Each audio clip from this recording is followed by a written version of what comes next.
여러분 이거 한번 검토해 보고 넘어갈까요? 야당이 삭감한 예산입니다. 야당이 삭감한 윤석열 예산인데요. 원전 생태계 지원 예산을 1112억 800만 원 전액 삭감했습니다. 1112억. 원전 생태계 사업 1112억 8,800만 원 전액 삭감했고 SMR 개발 산업도 332억 8천만 원 전액 삭감했습니다. 원전 수출 보증도 전액 삭감했고요.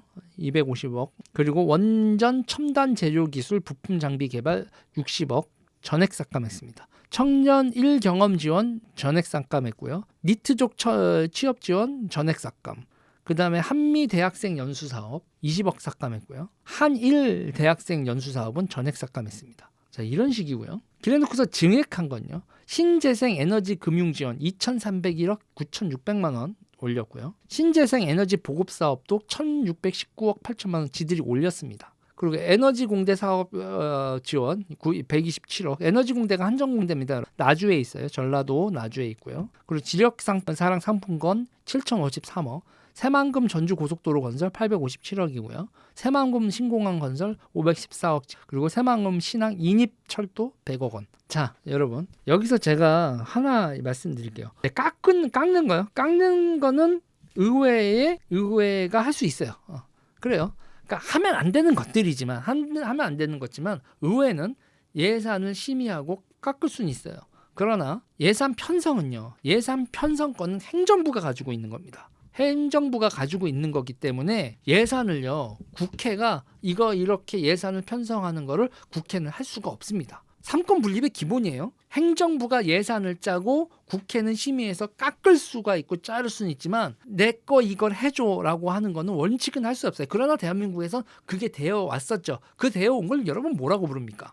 국회의원이 아니 이거는 예산안에 좀 넣어줘라고 정확히 말하면 부탁이죠. 쪽지 예산이라고 부르는 거. 국회의원 지역 예산, 부탁 예산, 청탁 예산, 그래서 쪽지 예산이라는 거지. 그것도 기본적으로 예산을 짜는 건 행정부에서 하는 거니 국회가 부탁한다는 형식으로 쪽지로 써서 이거는 서로 이거 해줄 테니까 서로 주고받읍시다 하고 또 그렇게 거래가 되는 거지. 지네가 해라고 명령을 내리거나 편성하는 건 안 되는 거란 말입니다. 그런데 얘들은 증액. 문재인하고 이재명 예산이니까 증액. 의회가 뭐고 행정부가 뭐고 상권 분립이 뭐고 쟤네들은 기본 도리가 없는 거죠.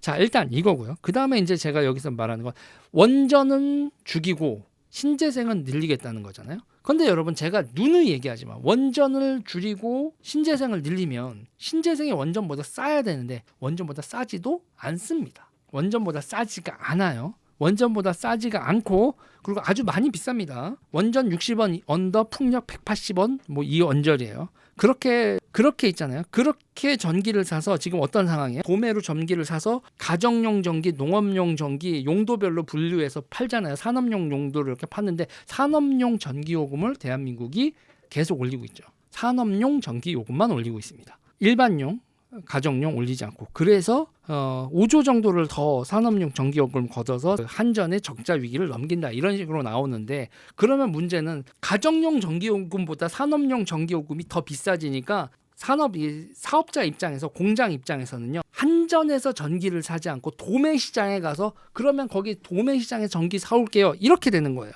한전에서 전기를 구매 안 하고 거래소에서 30메가와트 이상이면 거래소에서 직접 살 수 있으니까 전기 도매 시장에서 사지 한전한테 소매로 안 살게요. 이렇게 나오는 거예요. 만약에 대한민국 대기업들이 그렇게 빠져버리면요. 한전은 망합니다. 자, 이런 상황이 지금 대한민국에서 전개가 되고 있는 상황이에요. 이거는 여러분, 이거는 우리가 원가 개념을 생각을 하고 그리고 한전이 지금 적자가요 여러분. 적자가 얼마요? 적자가 200조를 채권 발행한 게 부채가 200조가 돌파했다고요 여러분. 제가 누누이 얘기하지만 부채가 200조가 돌파했다라는 건 자 그리고 이렇게 한전이 적자가 크게 확대되는 건 2022년에 러시아 우크라이나 전쟁 났죠. 우크라이나 전쟁 난 다음에 국제 유가하고 LNG 가격이 폭등했었습니다. 그러니까 국제 유가 2.4배, LNG 가격이 7배까지 올라갔었거든요. 그렇게 LNG 가격이 7배가 올라가면 한전 적자는 32조까지 나는 겁니다. 한전은 2022년에 32조 34억의 적자가 났는데 이때 핵심은 LNG 가격이 7배가 뛰었기 때문에 커요. 그래놓고서 그때 2022년도에 이게 그러니까 전기 그 킬로와트당 그 시스템 마지널 프라이스라고 하는 그 가격이 전기 가격이 얼마까지 올라갔냐면요, 여러분 241원에서 254원까지 올라가요. 전기 구매 가격이 그 도매 가격이 250원인데 한전은 우리한테 얼마 팔았냐? 평균으로 모든 산업용이나 용도 불문하고 평균 판매 단가가 120원이었어요. 250원에다가 물건을 떼다가 120원에 물건을 팔면 당연히 적자가 나죠. 그러면 여러분 우리가 지금 평균 구매 단가가 120원 정도 수준이면 우리가 원가가 120원 정도의 전기가 생산이 돼야 되는데 지금 풍력이나 태양광은 180원에 생산된다니까요. REC 이런 것까지 다 합쳐서 구매까지 다 하면 180원만 이렇게 된다니까요. 그러니까 이거 이렇게 되면요. REC 구매까지 해서 이렇게 나면 그리고 REC 같은 경우도 여러분 1년에 지금 REC라고 그러니까 신재생 에너지 생산한 그 등급 그 증서거든요. 그 증서를 구매하는 게 3조, 4조, 7조 계속 늘어나고 있어요. 그래서 지금 이렇게 민주당에서 저렇게 신재생 에너지로 계속 가면 우리가 REC 부담 같은 경우도 지금 4조 7천억을 돌파할 예정이 2024년 정리가 되고 나면 2023년 4조 1천억, 2023년 4조 1천억, 2024년 4조 7천억, 1년에 6천억인데 매년 이렇게 늘어난다고요. 그래서 제가 2036년이 돼서 우리가 신재생 에너지를 이렇게 전환을 하면 LNG가 한번 폭등을 하잖아요. 그러면 한전 적자가 100조가 나고 그렇게 100조가 나는 일이 벌어지면 대한민국은 파산한다. 대한민국 파산한다. 이 파산을 피하기 위해서는 전기요금을 2배, 아까 250원까지 갔다고 했잖아요. 2022년에. 우리는 몰랐지. 전기요금이 안 올랐으니까 우리는 구매 단가가 250원까지 생산 원가가 250원까지 가는 걸 몰랐어요. 우리가 모르고 120원의 전기요금을 똑같네 하고 갈 동안 그때 어떤 일이 벌어졌던 거예요. 한전은 그거를 채권을 발행해서 빚을 지면서 샀잖아요. 그 빚은 어디 가요? 우리의 빚이고 우리 후손의 빚이야. 우리의 빚이고 우리 후손의 빚이라고요. 그런데 그거를 그래서 누구 똥구멍에 들어가냐? 왼쪽 똥구멍에 들어가는 거 아닙니까?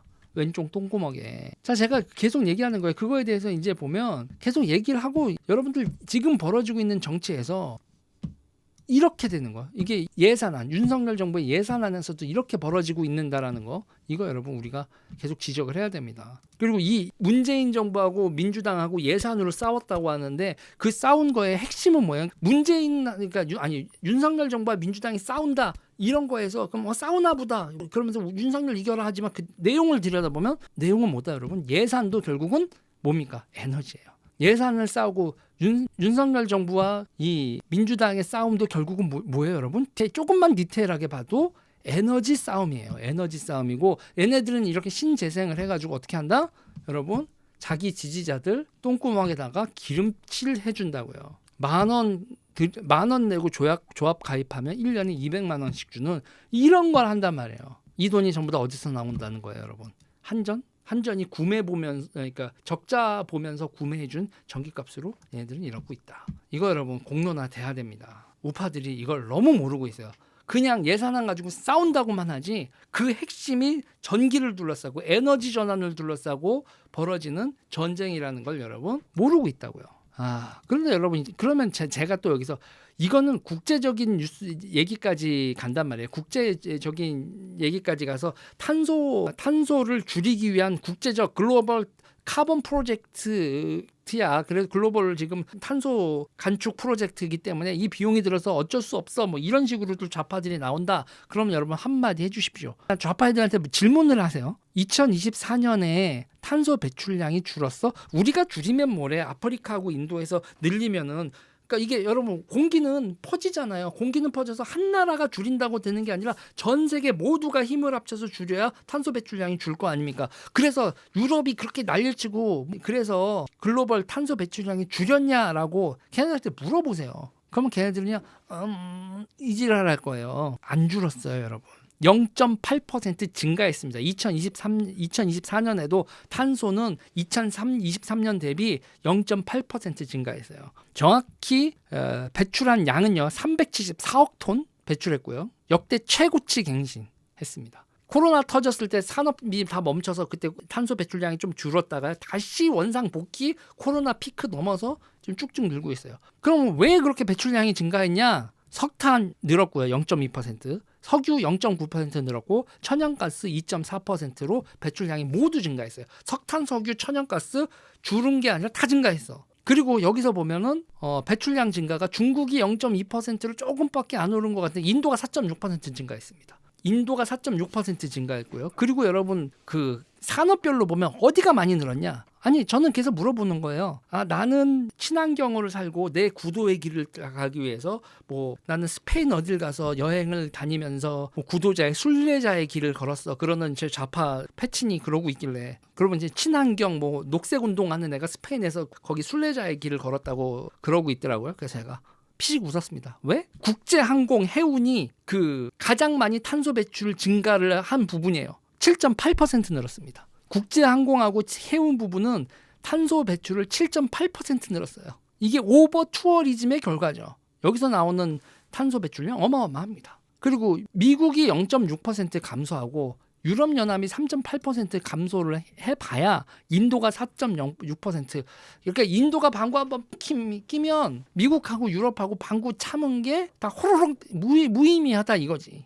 비행기 탄소 배출량이 7.8% 증가했어요. 비행기하고 해운에서. 자, 저는 이런 상태에서 도대체 이렇게 인도하고 그 중국하고 그리고 이제 여기 이제 미국이 합세하죠. 트럼프 대통령 나와서 개소리 하지 마 그러면서 드릴 그래서 이제 개발할 거야. 화석 연료 개발할 거야. 이렇게 얘기를 한단 말이에요. 그래놓고서 있잖아요. 중국하고 인도에서 얘기하는 게 우리가 있잖아. 전기를 많이 생산을 할 수밖에 없어. 전기를 많이 생산하기 위해서 얘네들이 석탄 발전소를 돌리는 거야. 특히 인도 같은 게 석탄 발전소 오지게 돌렸는데 석탄 발전소 돌린 이유가 또 가관이야. 우리 여름에 너무 더웠거든. 우린 여름에 너무 더워서 우리는 죽어. 에어컨 없으면 죽는단 말이야. 그래서 에어컨을 돌리려면 전기를 생산해야 돼. 그래서 우리가 석탄 발전을 했잖아. 그래서 지구 온난화 때문에 덥고 더우니까 에어컨 틀어야 되고 에어컨 틀어야 되니까 석탄 돌려야 되고 석탄 돌려서 전기 만들어야 되고 그래서 지구의 탄소 배출량은 줄질 않았어.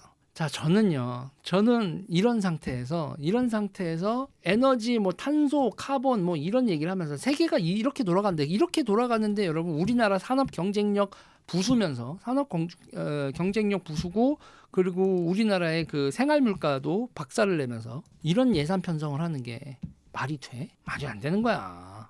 이재명표 예산, 문재인표 예산 이렇게 가는 건 말이 안 되는 겁니다. 그리고 다시 한번 말씀드리지만 지리지 않습니까? 10,000원 내면 매년 200만 원씩 드려요. 민주당이 집권하면 대한민국 진짜 망합니다, 여러분. 딴 게 아니에요. 민주당이 많아서 저 새끼들이 빨갱이 새끼들이어서가 아니라 지금은 여러분 저 새끼들이 빨갱이 새끼들이어서가 아니라 친환경 개소리에서 나라가 망하는 겁니다. 친환경 개소리로 그것도 망하는 것도 뭐 중국이 오고 북한이 오고 이래서 망하는 게 아니라 나라의 예산, 부채, 한전 부채 이런 게 빚진 게 앵꼬 나서 나라 예산이 앵꼬 나서 한전이 빚지는 것도 빚보증 아니야. 1년에 100조씩 적자가 나면 여러분 끝나는 거야. 32조 적자 났다니까 2022년에 LNG값 7배 올라가면서. 근데 LNG 비중을 더 늘리고 있고 신재생 에너지를 더 늘리고 있대. 2036년 에너지 전환 졌다고 하면 우리나라는 진짜 얘네들이 하자는 대로 하면 망한다고요. 이거 계속 알려야 됩니다. 빨갱이 새끼들이라서 뭐 그게 아니라 여러분 돈 계산해보면 이 새끼들 때문에 우리가 망한다고. 돈 계산해보면. 접근법이 좀 다르죠? 자, 이 얘기 여기까지 할게요.